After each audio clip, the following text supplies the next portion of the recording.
Are we live yet? Okay. Supposedly we're live right now. Let me just say something in the comments,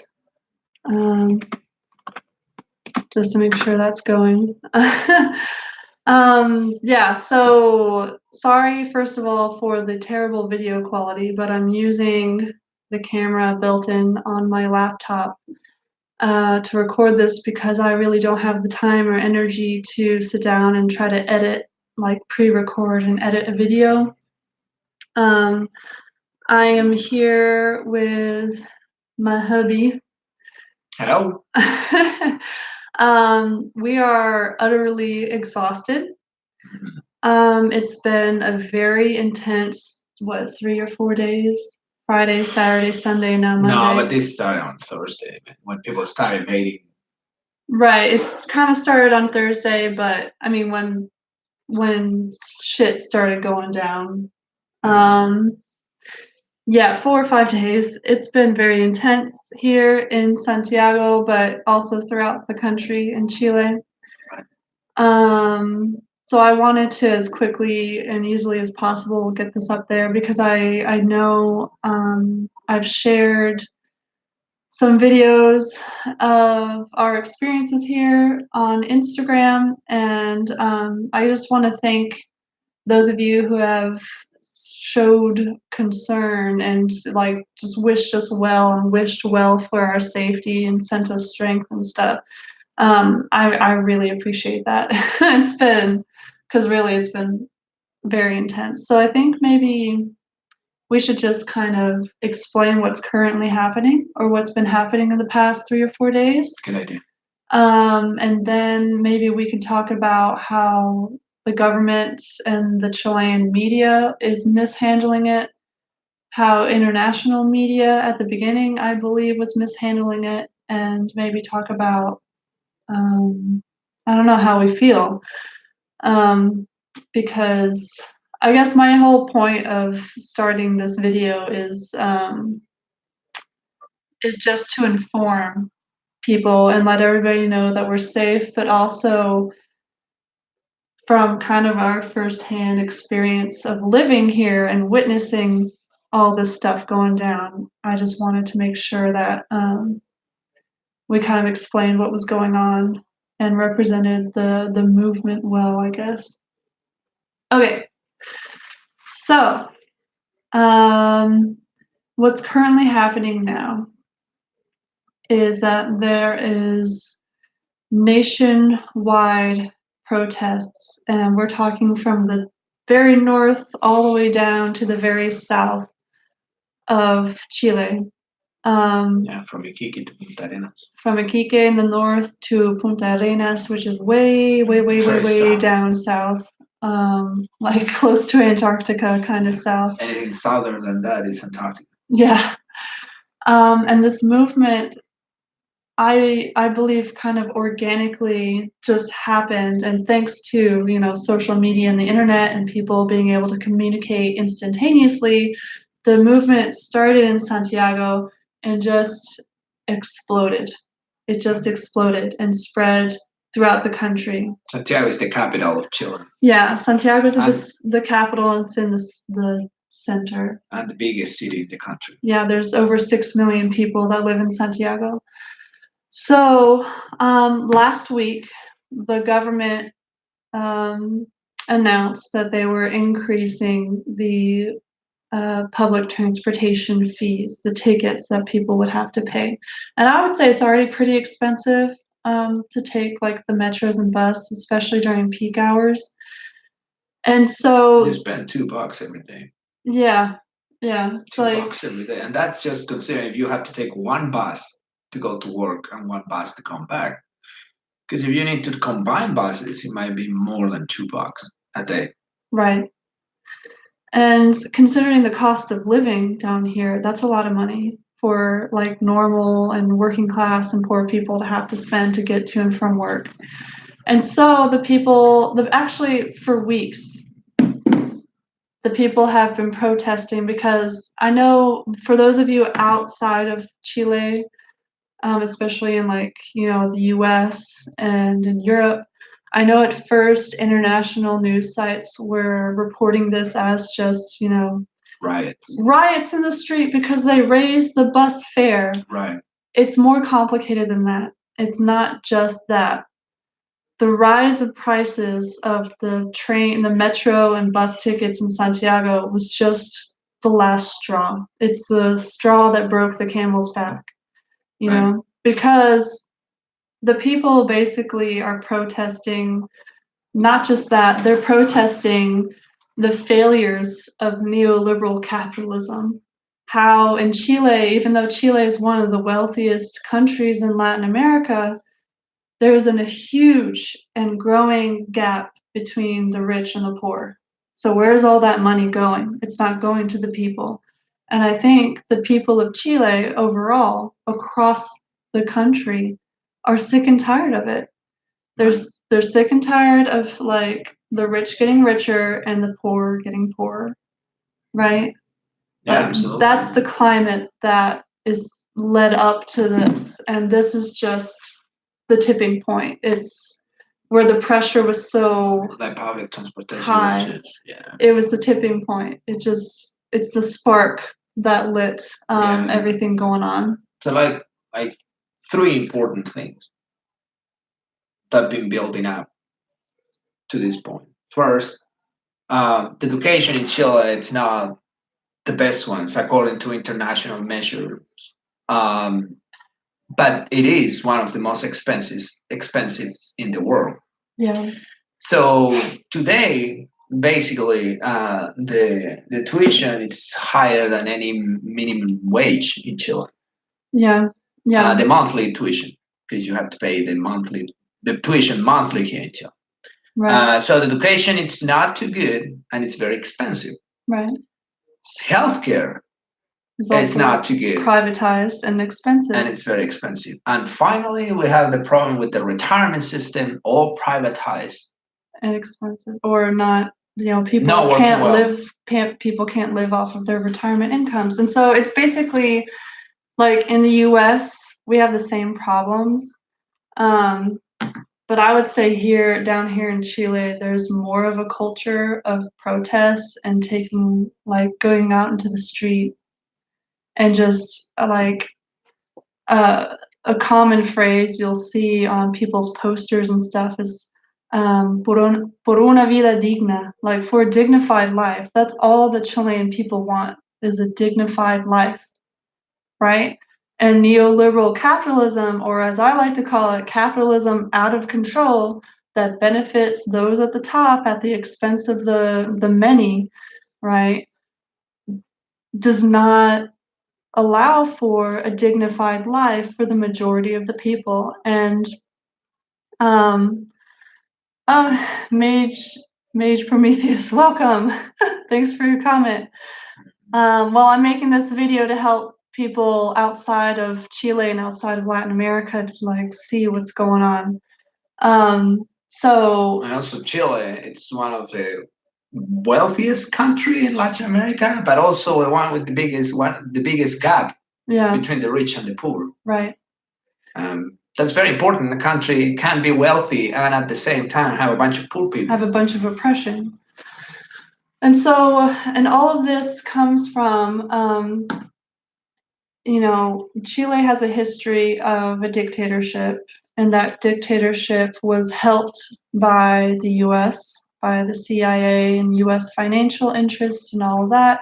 And the point, logistically and financially. Logistically and financially, like the US government and intelligence agencies helped a military coup in Chile in 1973. And the point of that coup, and keep in mind the early 70s, the 60s into the early 70s, the Cold War thing is still going on in the US. And so the US was concerned about all these other countries around the world, including those in Latin America, who were electing or kind of starting to lean more towards more socialist kind of governments. So the US wanted to put a stop to that. And so Chile was one of those countries that was part of its Operation Condor, which was the name of the effort that the US took on to intervene politically, economically, and then sometimes through military occupation, and I'm thinking about, Haiti and the Dominican Republic here. The U.S. Marines actually occupied the island, right? But anyway, so there's a long history of the U.S. fucking around in Latin America and intervening in Latin America in order to protect capitalists' interests. Like, this is a reality, this is a fact. And so, even though the dictatorship here in Chile ended in 1990, um, you know, the consequences of the dictatorship are still being felt, and also the emotional trauma that the Chilean people are feeling, especially those who were alive during the dictatorship, who were alive in 1973, who had to go through the hardest years of the dictatorship when they were torturing and murdering thousands of people. So that's why the people here, I think, are reacting so strongly to having a military presence in Santiago, and not just in Santiago, in other cities throughout the country. Well, probably we should say that because I don't think we said it. Right. Oh, So like the protest, the president brought the army on the streets there's a current, because of the protest. yeah, currently the president Piñera is a right-wing president. He's a billionaire. Reminds me a lot of my president, Trump, very similar. And so he's a right-wing president. And so it's shocking for a lot of Chileans, and it's shocking for me too, to see military personnel throughout the city, in addition to the riot police, right? And also what's been really shocking is what they call the toque de queda, the curfew. Having the military declare a curfew, which means they're limiting your freedom to be outside. So today is the third day in a row that we have a curfew. So legally, and just it was at 6 p.m. Yeah, 7 p.m. I'm sorry. 7 p.m. yesterday. Today, for the third time in a row, we have a curfew. It's at 8 p.m. today. So legally, if I'm out in the street at 8 p.m., I could get arrested. Possibly. Can I say just one thing? Yeah. This is just in the capital. This is just the capital city, right? The capital has 3 curfews. One happened at 8 p.m., the first one, then it was at 7 p.m., and today it's going to be at 8 p.m. again. So if you're past 8 p.m. on the street, they can take you to jail. However, in certain regions in the country, this is as early as 6 p.m. Yeah, in Valparaiso, I think it's 6 p.m. So if you are outside after 6 p.m., they can take you to jail. Yeah. And that's just an effort to control the protesting and stuff. Another thing you might have seen, if you've heard about this through international news sources, you might have seen images of things being burned and people talking about the vandalism and the looting and the robbing and the destruction. Yes, that did happen. It did happen. There were subway stations, entire stations that were burned down. There were fires and damage in over 60 metro stations throughout Santiago. There are probably around 15 buses that were burned. All that stuff did happen, unfortunately. But it's important that the people realize that that's not the majority of the cases. Like, there are thousands and thousands and thousands and thousands of Chileans across the country peacefully protesting, but the media is just paying attention to all the destruction and the looting and stuff, right? And so it's really important for those outside of Chile to understand that this is a peaceful protest movement. It started organically. It spread rapidly around the country. Right. Why? Why did it spread so quickly, and why is it so powerful? Because this is tapped into a sentiment. It's tapped into a nerve that the Chilean people have been feeling for years and protesting about, and the government keeps ignoring them. And so I think just enough is enough, and people are taken out to the streets to protest. And unfortunately, they're meeting a lot of police brutality. Yeah. Speaking of which, that's a police driving past our home. The siren. I don't know if they heard it. Right, yeah, that was a siren. There's a lot of police brutality and it's not being shown on the news. There's a lot of videos and stuff being shared on social media among Chileans showing the riot police and even members of the military just indiscriminately shooting or just using the water cannons to shoot water into peacefully protesting people who supposedly have a right to protest, right? Not even protesting after the curfew. They're not even protesting after the curfew. They're still outside before the curfew. Oh. And the water cannons of the riot police are shooting into peacefully protesting. They're provoking people. Because if they can prove that the people are just a bunch of like violent hooligans, they can discredit the movement. And maybe now I should and justify the use of force. And justify the use Absolutely, of force. And this is what's really scary. Whenever force is being justified by the government in order to keep control, a lot of times that becomes oppression. And so tensions are high and it's really scary to be here. And I think maybe now we should talk about how the government has been mishandling and lying about this situation. Because we're watching the media, we've been watching the news 24/7. You know, we're really nervous and kind of scared. This is new for a lot of Chileans. You know, this is like the idea of having a military enforced curfew and having soldiers out on the streets. Like this hasn't happened since 1990 when the dictatorship ended. Right, it sounds like something that happened so long ago, and now younger Chileans are like, they feel like they're living those days again. They're reliving or living those stories that they heard from their parents and grandparents about this like dictatorship and what the dictatorship did, and the soldiers out in the streets, and having tanks rolling down the streets, and like. Those are the young ones, because the older ones, like my mom, are having PTSD right now. Yeah, his mom, like, remembering what happened. We saw her yesterday, and the first thing she said to me was, "Man, I feel like I'm reliving what we went through 40 years ago." So how is the government handling this? So last night, Piñera, the president of Chile, said some really incorrect and dangerous things. And so he basically said that we are in war, estamos en guerra, right? He basically characterized the entire movement as being like powerful, a conspiratorial plot to threaten the safety of the nation. And so he was completely lying about the reasons behind the protest, not addressing the concerns of the citizens, right? You know, the inequality, the retirement system being broken, all these systemic issues and the oppression and the poverty and people feeling like they're working and working and working and they still can't make ends meet. That is what the Chilean people are protesting about. But what does the president say? No, it's just a bunch of like violent people who have a conspiracy against aquí en Chile está la cagada. Yeah.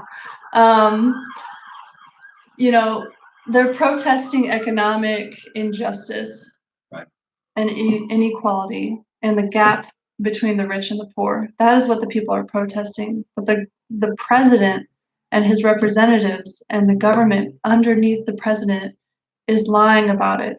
Right. And so today, after making those dangerous statements about being at war and all of that, whenever members of the press were trying to pressure the speaker, the equivalent of the Speaker of the House. No, not the Speaker of the House, the press secretary kind of person. Oh, okay. The official speaker who spoke on behalf of the president's government.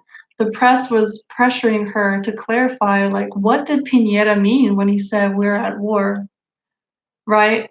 And she just danced around in circles around the question and didn't address it at all. Right.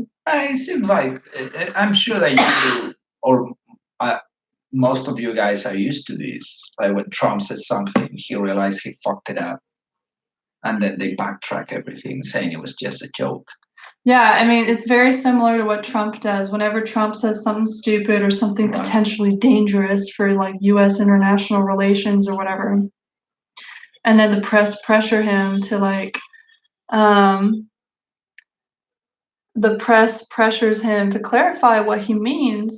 And then what does he do? Or his representatives or the press secretary, like Sarah Huckabee Sanders, they just backtrack or they gaslight leftists and the press for questioning what Trump meant when he said what he said, you know? Saying that one is exaggerating. Saying, oh, you're we just didn't exaggerating. He didn't really mean that. You guys are the ones freaking out, you know? Or that we have bad intentions, evil intentions. Or I don't know how to translate that. Right, or that like to question the president's authority means you're an enemy of the state and you have bad intentions or whatever. So that is how basically the government is handling the situation. They're not addressing the issue directly. Sure, they lowered the prices of the bus and metro tickets down. They didn't. But the Senate. They just froze the increase. Oh, they just froze the increase. So it's like the price is the same without increase. It's not like they lower it. Right. Right. But they're not talking about and addressing why the people are really why the people are really out into the street. Go away. Oh, someone's calling me an ugly red. Oh, that's okay. I'm just gonna delete your comment. An ugly red commie. Oh my god. Anyway, so that is what is happening in Chile. Our experiences so far has been kind of frightening. I mean, I just moved here in June. So, and this kind of took us by surprise, and I can open my kitchen window at night and sometimes there's tear gas coming in through the window. Oh, the chopper. Or we constantly hear police helicopters flying overhead, and we can hear protesters down the street from us. It's an intense time to be in Chile, and these sorts of movements are actually happening in different parts of Latin America. Like I know Ecuador is having its own issues with like indigenous groups and the government and all that. And so yeah, it's been intense, but we're safe so far. Just taking it one day at a time, just trying to reestablish a sense of normal. And yeah, I just thought I would let everybody know that we're okay and kind of keep everybody posted and up to date and that kind of stuff. Yeah, let me look at the comments real quick. Esperen que están disparando los militares. I don't know what that means. They froze it for how long? Yeah, I guess they froze. Glad to hear you're doing well. Hope all things are addressed soon. Yeah. It's yeah, I think I don't even know. My brain is so tired. We've been on edge for like 3-4 days in a row, so my brain isn't really working that well right now. I don't know if anybody has any questions.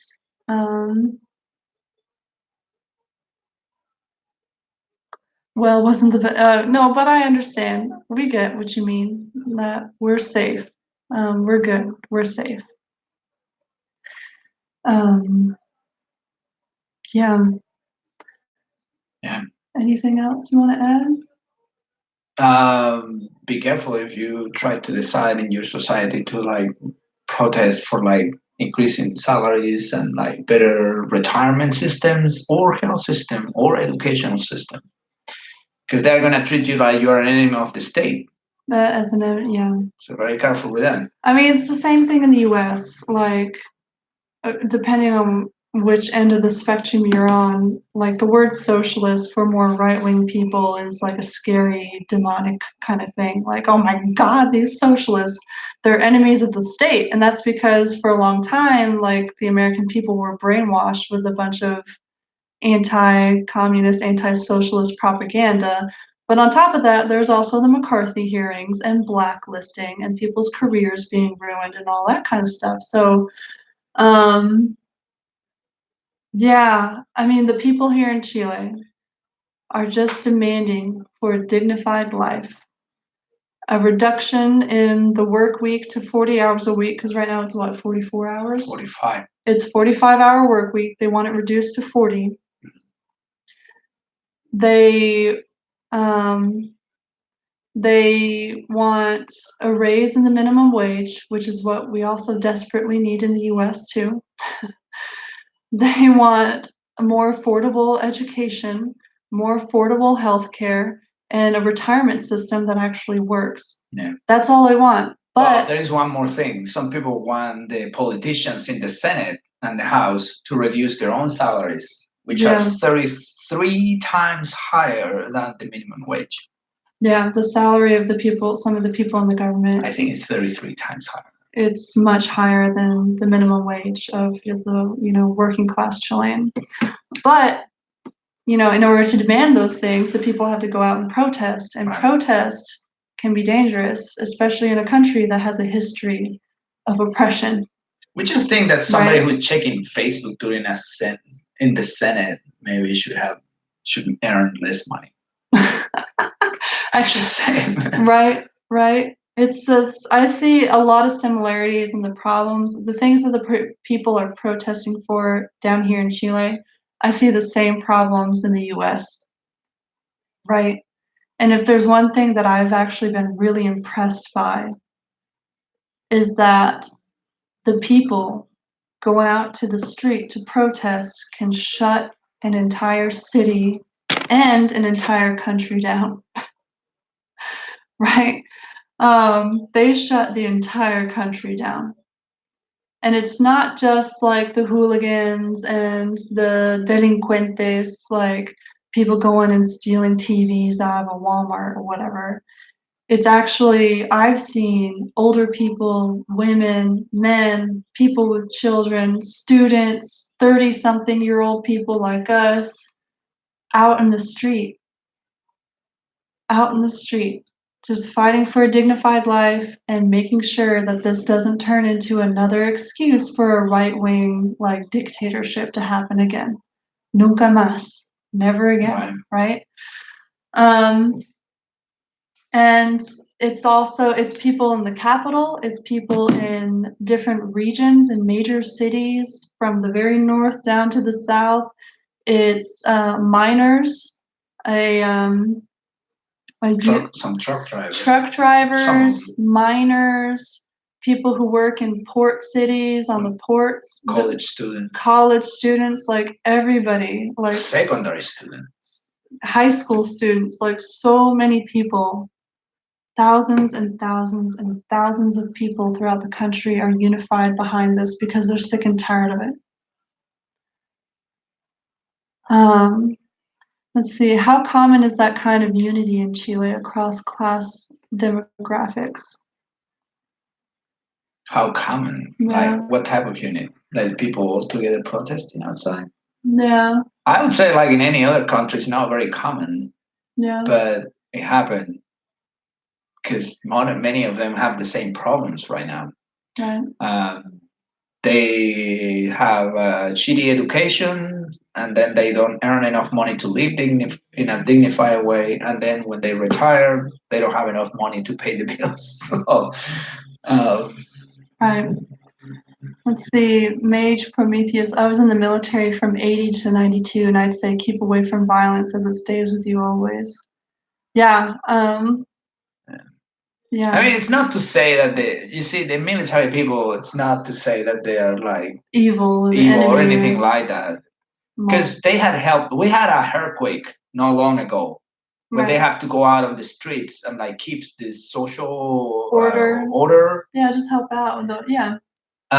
It's just sometimes it gets complicated when people wanna demand something and the people in power don't like that because they are the ones controlling the army, not us, the people. Or not even the foot soldiers at the bottom of the Absolutely. totem pole, you know. Yeah, I think it's more just the memory of having the military in the streets and what that means for Chileans who lived through the dictatorship or grew up during the dictatorship or grew up hearing stories about the dictatorship. Um, it's traumatic. It's like on a societal level, it's traumatic. Yeah, it is. And Very. people are on edge and afraid because they've seen things go down that road before Right. and how things turned out. Um, I remember being wildly confused by the educational system in Chile. Me too. I mean, he grew up with it. Yeah. Um, No, but basically we have like what? We don't have like you guys like three divisions in the school system. It's just like what we call basic education. It goes from grade 1 to 8, and then the rest of the grades from 9 to 12 is middle education, we call it, because then you have university would be high education. Right. Yeah, and the educational system, you also have to remember that the idea of charter schools in the US, which I, in my opinion, view charter schools as an attack on to weaken the public system. That idea, they used Chile as like an experimental playground to see how that idea would work, right? To kind of semi-privatize public schools. Right. And it didn't work too well. And that's why, what was it, 2011 to 2013 when yeah, be careful with the charter school. the students in Chile protested for months and months and months. There was a huge student protest movement in Chile a few years ago. No, that lasted years. It lasted years, yeah. I started working as a high school teacher in 2006. Yeah. And the movement started there. The movement had like different waves. One started in 2006, but it went on for like several years until they were able to get some people to get like free college education. Some people. Some, yeah. Yeah, because basically the whole point of the US intervening in countries like Chile was to establish that neoliberal capitalist model, right? And so far from what we've seen, that model it weakens public systems in order to strengthen private systems, so private healthcare, private education, that kind of thing. But when you strengthen things on the private sector, that means a lot of people getting their pockets filled, right? Let's see, cost of living issue, it was wages, expenses. The trick is tactics and proposals to raise wages. So lowering utility price government contracts or higher. Yeah, that's another thing that the people are protesting is actually there's a rise in utility bills as well. Absolutely. Electricity and water bills. We're going through a drought. Very big drought. The country, the biggest one in many decades, probably because of climate change. Because of climate change. For those that believe in it. But can I just say that that's something kind of refreshing being outside the US is that everyone I've met here actually believes climate change is real. I don't know how the fuck that's still a debate in the US, but anyway. Let's see, in Georgia, we're seeing that as reductions for special education funding in particular. Oh yeah, I can imagine that in a state like we actually used to live in Georgia right before we moved here. My own idea of the private sector is always to get rid of the competition, and one of the biggest competition for any private sector is the public service. Is the public service. Yeah. One way to get rid of any public service is to get rid of the funding.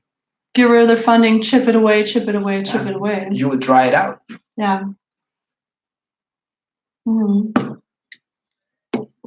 That's what I was there to study. One advisor called the approach to capitalism ass backwards. Ass backwards?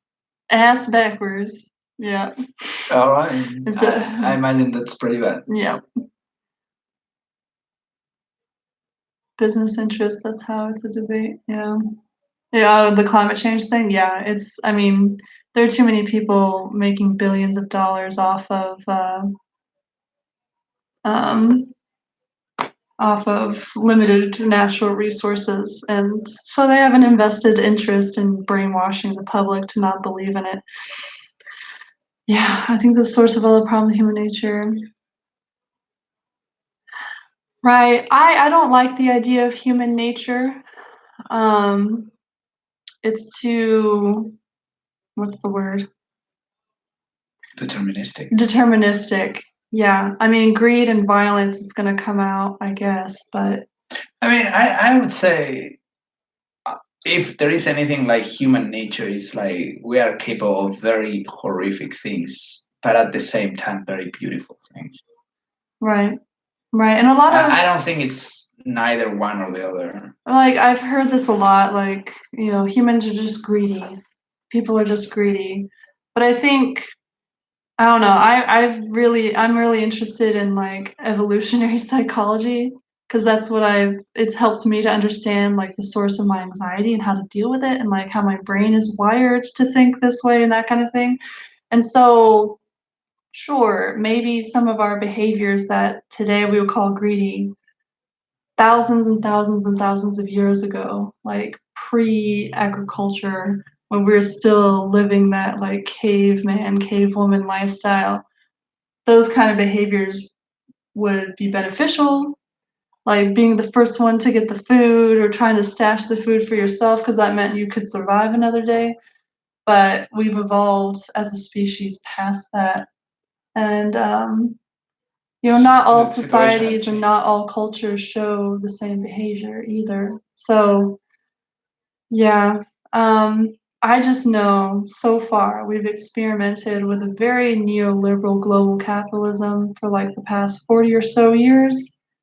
Um, and I think we can try to experimenting with something different. I'm not saying that communism is the answer, and I'm not saying capitalism is the answer. I don't understand why we would constantly have to fight between these two, this false dichotomy, really. Right. I do think that we can't allow capitalism to go out of control. But I also don't think communism is necessarily the answer either, at least not right now. Yeah. Yes. Right. But anyway, kind of getting back on topic here. I can hear a helicopter outside. Yeah, I was looking at it. Yeah. Probably the curfew starts in, is it 8 o'clock? 8 o'clock. So that's 51 minutes. In 51 minutes, and so that means probably a couple blocks down the street from us, because we live close to a really busy street. The last 2 nights, there's been a pretty sizable protest of people, and actually last night we went to participate in it for a little bit right before the riot police arrived. We actually got home before the riot police started shooting canisters of tear gas into people. But that was right around yesterday's curfew. And so probably here soon we'll start to hear people manifesting Probably. again. So we might have to leave it at that. I don't know if you have any last words. Any last words? Any last thoughts? Any takeaway from this thing is like anytime the people would get together to demand what they think is right for them, you would have people in power saying that they are criminals and they are the enemy of the state. Right. Any side that said that somebody or a group of people are the enemy of the state, that's a red flag. Right. That's Right. a red flag. Right. I think people are starting to I mean, we talk about this all the time, how with one of these things, right, we all have a computer and we all have internet and we all have a camera in our pocket. And I think this technology has actually helped prevent a lot more oppression and like police brutality from happening, because the police and the military, they all know that they're being recorded. And so if you think about 40, 50 years ago, like when the military coup happened here, there was none of that. And Oh so yeah. I think, the violence and everything was much worse back then. They could get away with more violence and crap back then. The world is watching now. Exactly. And with the internet, like I'm here in South America, and I'm sure people, there are people watching and people who will watch this after it's live in the US and Europe and wherever. Um, so the world is watching, and that creates more accountability. And so I'm scared, but I'm not terrified. I'm not frozen in fear. I'm still working on my research. I'm still working on my fellowship applications. I'm still trying to move forward. I am pretty scared. He's scared. No, I am scared too. I'm scared, but I'm not shitting my pants, terrified, hiding in a closet. I'm not fearing the worst because I don't think the worst can happen. There's too much international attention on this, and I think that they know they can't get away with it anymore. At least not in a country like Chile. I know in other parts of the world I it's hope so. much worse. So yeah. Well, thank you guys for watching. Yeah, thank you. I'll keep you guys posted. I know I was supposed to upload a book review of Pregnant Darkness by now. Much love. I'm gonna watch some Stargate now. Yes. Please do enjoy. What is that? We haven't seen anything in the news Mage here. Prometheus? Mage Prometheus, yeah. We haven't seen anything in the news here. I have to seek it out. Yeah. Check out different news sources from different parts of the world, and like kind of compare what they're saying about the situation down here. But from what I saw, they're just talking about the rise in bus and metro tickets, and just showing a bunch of pictures of things on fire. And it's more complicated than that. That all happened like what? Yesterday? It all happened. Yeah, Or actually, a couple of days ago, like Friday and Saturday is when most of the destructive things happened. Today, there actually hasn't been any reported, grocery stores being broken into or set on fire or anything like that. All that stuff has chilled out. Today, it's just been peaceful protesting. Thousands of people in La Plaza Italia, which is one of the main plazas in the city, and also the plaza near our home, about 40-minute walk from here. But still, the riot police have been like shooting tear gas and using water cannon kind of things into the crowd, even though the people have been protesting peacefully. some people stole some like leader, which is the Walmart branch. Oh yeah, Leader is owned by Walmart. It's the store, and buy from the UK. Bye. Some people have stolen. There have been some robberies and stuff, but it's not from a couple of them. Yeah. In the nation. In the nation. It's not anything as bad as it was on Friday and Saturday. I think Walmart is gonna be okay though. It's so funny, like they have soldiers posted outside of like the Leaders. And like I said, Leader is the name of the grocery store, but also store chain owned by the same people who own Walmart. And so you see like, it's infuriating to see a crowd of people peacefully protesting have all of a sudden these water cannons and tear gas being shot into them. And then you see military soldiers guarding a store owned by the owners of Walmart. It kind of shows like where the government's priorities are, and it's to protect the financial interests of the wealthy people that run the government. Like I said, Piñera, the president of Chile, is a billionaire.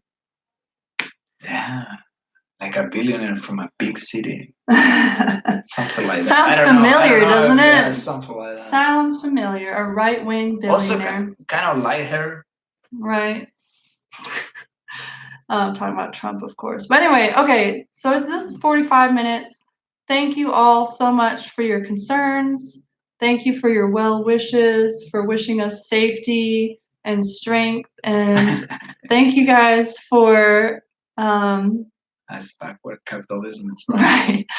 Thank you for watching this, and please try to stay informed. I'll still use my Instagram to update everybody and use my channel here, and hopefully the next video you see from me is going to be a review of Pregnant Darkness, and then by the end of October, from a free country, maybe at a few days into November, I'll have the review for Liber Nolan Psychonaut up.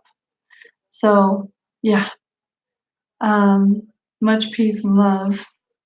And until next time, many blessings. Bye. Ciao, socios. Ciao, socio.